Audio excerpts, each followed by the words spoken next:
Sanju Samson of course ये 2 महीने की इन्वेस्टमेंट तो हो ही नहीं सकती है। ये बदलाव बहुत ही जरूरी था, खास करके सीएसके टीम के लिए। उनके लिए एक मुश्किल डिसीजन जरूर रहा होगा कि यार अब अश्विन भी नहीं है। क्या सीएसके रविंद्र जडेजा का जो पोटेंशियल है वो पूरा इस्तेमाल कर रही थी? और अगर नहीं बनाया यशस्वी जायसवाल को, let me just say this also, अगले साल वो भी चला जाएगा। आज आईपीएल की रिटेंशंस अनाउंस होने वाली हैं शाम को 5 बजे, लेकिन कुछ चीजें जो ट्रेड्स कयास लगाई जा रही थी, बहुत सारी कॉन्फर्मेशंस भी आ चुकी हैं।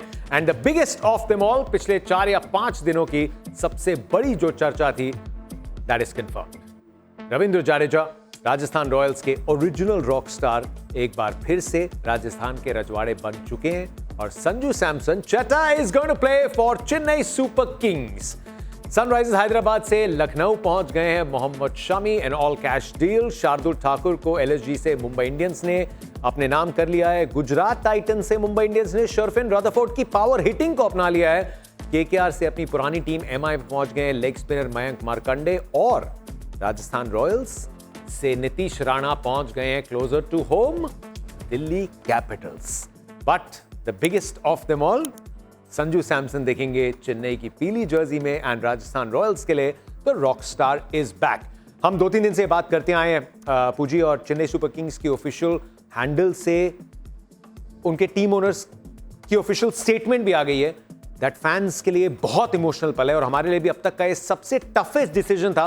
But we have to admit कुछ प्लेयर्स फैग एंड ऑफ द करियर में हैं और इस समय आवश्यकता अगले मेगा ऑक्शन 2 साल से पहले उसकी तरफ फोकस किया गया है। और देखिए, ये बदलाव बहुत ही ज़रूरी था, खास करके सीएसके टीम के लिए। अगर चेन्नई टीम की बात करें, वहाँ पर संजू सैमसन जिस रोल से वो वहाँ पर आते हैं, कप्तानी उनको मिलेगी या नहीं वो पता नहीं है, बट रविंद्र जडेजा को कप्तानी आरआर की बिल्कुल मिल सकती है।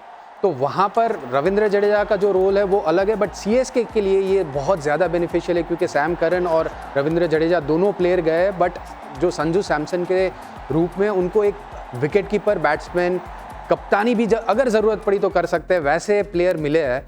तो वो सीएसके की जो बैलेंस है ना, जो नहीं थी अब तक, पिछले सीजन में हमने देखा कि वो बैलेंस कहीं ना कहीं ठीक से नज़र नहीं आ रही थी, खास करके टॉप ऑर्डर में।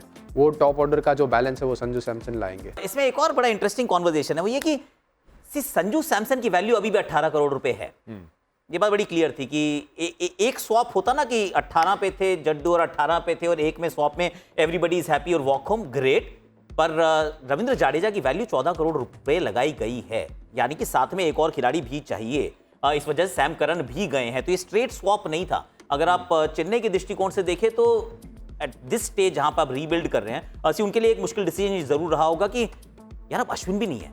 अगर अश्विन थे और जड्डू छोड़ते, I mean then you can understand कि आपके पास स्पिन का विकल्प है, एक नूर अहमद, एक अश्विन, एक श्रेयस गोपाल, और फिर हम देख लेंगे। अब अश्विन भी नहीं है, अब जड्डू भी नहीं है, अब सिर्फ नूर अहमद के साथ श्रेयस गोपाल हैं। तो इसका मतलब आपका भारतीय स्पिन कंटिंजेंट, आपने एकदम से कहा कि इट्स ओके, हम ओके हैं इसको खाली करने के लिए। हालांकि ये बात सच है कि 28 मैच में सिर्फ 18 विकेट है इनके पीछे, तो उनकी वैल्यूएशन में मुझे लगता है फर्क आया। And it's a reality, market की रियलिटी है कि जो आप 18 में थे, आज आपकी वैल्यू अगर 14 लगा रहे हैं और the team that has bought you is letting you गो।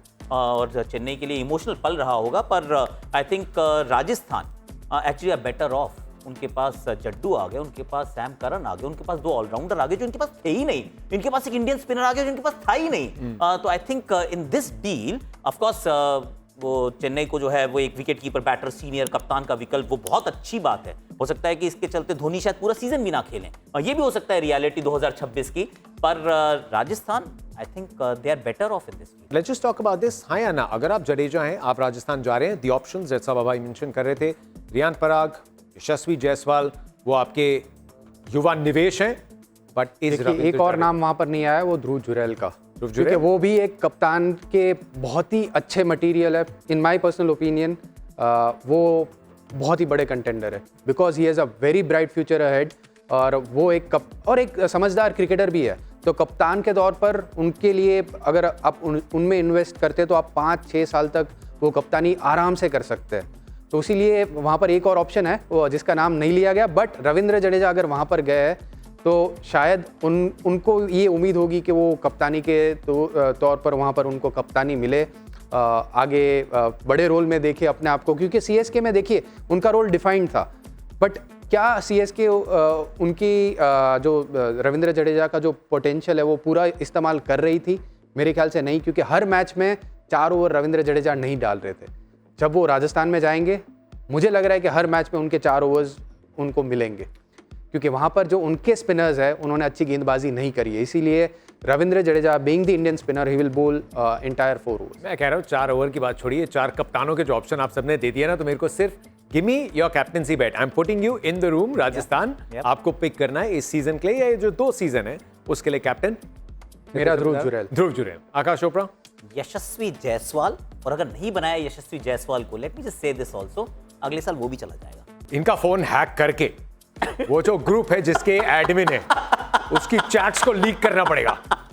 लेकिन एज यू चेंज, आपके करियर के अलग अलग पड़ाव पे आते हैं, चीजें बदलती हैं, आपकी अपनी महत्वाकांक्षाएं बदलती हैं, but whenever he look back, Rajasthan Royals ने एम्पावर किया, जो एक समय उनकी सबसे बड़ी पहचान थी चेतेश्वर की, यहाँ पे यंगस्टर्स को गाइडेंस मिलती है and they allow them to express themselves. और सिर्फ संजू सैमसन नहीं, देखिए आप राजस्थान की हिस्ट्री देखेंगे तो रविंद्र जडेजा की हमने बात करी, उनकी शुरुआत भी वहीं से हुई थी। तो ऐसे बहुत सारे यंग प्लेयर्स को उन्होंने ग्रूम किया है, और संजू सैमसन क्लासिक एग्जाम्पल है। इतने साल वहाँ से वो खेले, जिस तरह से उनके करियर में बदलाव भी आया, क्योंकि देखिए आईपीएल में वो बहुत बढ़िया क्रिकेट खेल रहे थे, बट भारतीय टीम के लिए भी एक ऐसा दौर आया था कि जहाँ पर वो भारतीय टीम में उनको मौका नहीं मिल रहा था। तो भारतीय टीम में वाइट बॉल में उनको एक मौका मिला, उनका करियर थोड़ा सा चेंज हुआ। अगर पिछले 3-4 साल की बात करें तो संजू सैमसन का करियर थोड़ा सा चेंज हुआ है, क्योंकि पोटेंशियल बहुत था बट वो पोटेंशियल इतना बाहर नहीं आ रहा था। बट पिछले 3-4 साल में राजस्थान के लिए और भारतीय टीम के लिए उनका पोटेंशियल और बाहर उभर कर आया है। मुझे लगता है कि ये सही टाइम है ये बताने का। हम जब आईपीएल सोचते हैं, खिलाड़ी सोचते हैं, हम वो सिर्फ 2-3 महीनों की बात करते हैं, but this is also reality. Rajasthan Royals और कई और टीम्स भी करती होंगी।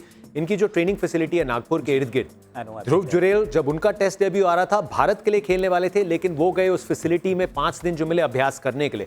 संजू सैमसन के लिए रहा होगा that when you with a team for a long term, तो आपको किसी भी समय पूरे साल किसी भी चीज की आवश्यकता हो, so with a lot of these players ये फ्रेंचाइजीज ने वहां पे भी अपना किरदार निभाया। नॉट जस्ट दैट यार, ये तो बड़े बहुत सारे ऐसे किस्से हैं जिसमें आप इंजरी से अगर आप जूझ रहे हैं, फ्रेंचाइज कहती है मैं संभालता हूँ यार, it's okay. I mean Shreyas Iyer जब इंग्लैंड गए थे तो सबसे पहला काम जो था वो केकेआर ने किया था उनके लिए, ऑल्टरनेट मेडिसिन का इस्तेमाल करना, वो अरेंज करना। संजू सैमसन ऑफ कोर्स ये 2 महीने की इन्वेस्टमेंट तो हो ही नहीं सकती है, ये थोड़ी सी रिलेशनशिप है कि आप कई सालों तक आप you name it and the franchise gives it, कि आपको प्रैक्टिस चाहिए आप प्रैक्टिस करो, आपको ऑल्टरनेट थेरेपी चाहिए आप वो लीजिए, आपको फिजियो चाहिए आपके घर में बिठा देंगे, कहेंगे भाई नो प्रॉब्लम्स, क्योंकि एवरीबडी हैज रियलाइज कि ये क्रिकेट जरूर 2 महीने होता है, पर 2 महीने में टीम नहीं बनती है। टीम बनाने के लिए पूरे साल आपको वो रिलेशनशिप को वो कहते हैं ना बरकरार रखना पड़ता है। तो every franchise, it's not just an isolated case, her franchise ये कोशिश करती है कि जितना बढ़ चढ़ के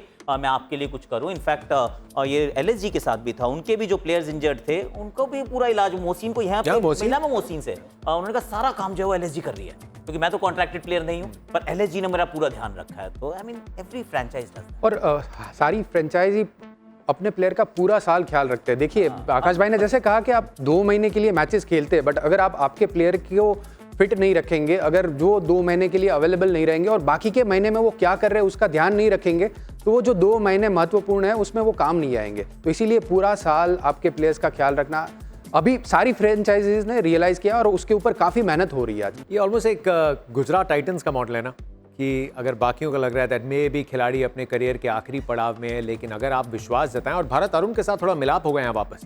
भारत अरुण जो भारतीय टीम के बॉलिंग कोच से क्या उस दौर में भी हैं शामी, क्वालिटी क्या है ये सब जानते हैं, अभी भी उनकी गेंदबाजी सबके मन में चल रही है, but just made to feel welcome. और उस विकेट पे भी नहीं खेलेंगे पूजी जहां 250 रन मस्ती मजाक के लिए बन जाते हैं। और देखिए एसआरएच में जब वो खेल रहे थे, वो विकेट वैसा था कि कोई भी गेंदबाज हो एक बार सोचेगा कि यार ये विकेट में मैं कैसे गेंदबाजी करूं, मेरे 4 ओवर कैसे मैं खत्म करूं। तो सही जगह पर मोहम्मद शामी गए, और आपने जैसे बताया कि भरत अरुण के साथ उन्होंने बहुत क्लोजली वर्क किया है, और मोहम्मद शामी इमोशनल काफ़ी है। देखिए जैसे सबा भाई भी बता रहे थे कि उनके साथ जो कुछ भी अभी हो रहा है उससे काफ़ी अफेक्टेड है वो, उसकी वजह से उनको एक ऐसी गाइडेंस की ज़रूरत है कि जहाँ पर उनको वापस जगाए, क्योंकि वो ऐसे गेंदबाज है उनको जगाना पड़ता है काफ़ी बार। टैलेंट पोटेंशियल बिल्कुल कमी नहीं है, बट एक बार आप जगाते हैं ना, वो शेर जैसा गेंदबाज है, उसको आप जगा देंगे तो वो बहुत ज़्यादा शिकार कर सकते हैं। रवि शास्त्री ने कहानी बताई थी ना कि ये आपको पता होना चाहिए कि शमी के इमोशंस के साथ उसको कब गुस्सा करना है, क्यों गुस्सा करवाना है, ये शायद एक बिरयानी की प्लेट के साथ भारतीय ड्रेसिंग रूम में गुस्सा दिलवाया था, विकेट लेके और मोहम्मद शमी ने कहा अच्छा है मुझे गुस्सा दिलाया करो। तो भारत अरुण को पता होगा इनको कब गुस्सा दिलाना है, to channelise that, a point to prove Mohammed Shami के लिए। एंड आने वाला सीजन धमाकेदार हो सकता है। रिटेंशन बस क्या चल रहा है? डेवन कॉनवे ने चेन्नई सुपर किंग्स के फैंस को अलविदा कह दिया है। कप्तानी के लिए कोलकाता नाइट राइडर्स के टारगेट पे केएल राहुल। पंजाब छोड़ेगी मैक्सवेल का साथ, और आरसीबी लियम लिविंगस्टन को रिलीज, जो शायद बहुत बड़ी प्रोबेबिलिटी दिखती हुई। लेकिन कर दो सर, लास्ट जो एक और बड़ी हेडलाइन हो सकता है, शाम को टेक ओवर कर ले, हो रही है या नहीं हो रही? नहीं, इनका मन तो बहुत है केएलआर मिल जाए, पर केएलआर केकेआर जाते हुए मुझे दिख नहीं रहे हैं, क्योंकि जो उन्होंने ऑफर किया है, चाहे वो वेंकटेश अय्यर हो या फिर वो आंद्रे रसल हो या हुएवर एल्स, अगर उस खिलाड़ी का नाम रिंकू नहीं है तो वो ट्रेड नहीं हो सकता, और वो रिंकू ऑफर करने को तैयार नहीं है, तो फिर sorry sir, this trade is not happening.